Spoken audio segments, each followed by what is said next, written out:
చూడండి 23వ అధ్యాయము 30 నుంచి 34 వరకు చదువుతాను.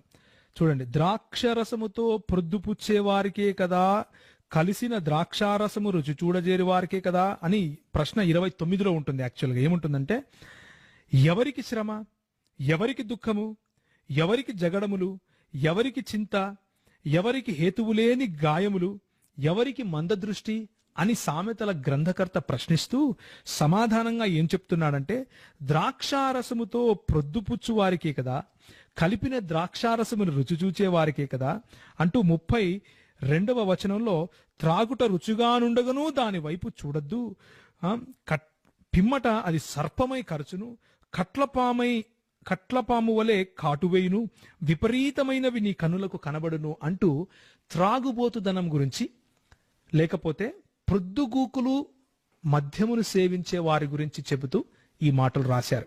20వ అధ్యాయము 1వ వచనంలో కూడా దాని వశులై ఉండే వారి గురించి అన్నట్లుగా మనం స్పష్టంగా చూస్తాం.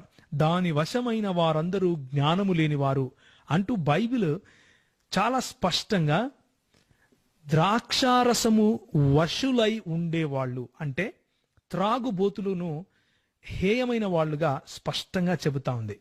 అది పాపముగా చిత్రీకరిస్తా ఉంది, అందులో ఏ డౌట్ లేదు. కూర్చున్నటువంటి క్రైస్తవులందరికీ చెబుతున్నాను, మద్యపానీయము మత్తులై ఉండటము అంటే, త్రాగుబోతులై ఉండటము, దేవుని రాజ్యమును త్రాగుబోతులైన వారు స్వతంత్రించుకోరు అని చెబుతా ఉంది. కాబట్టి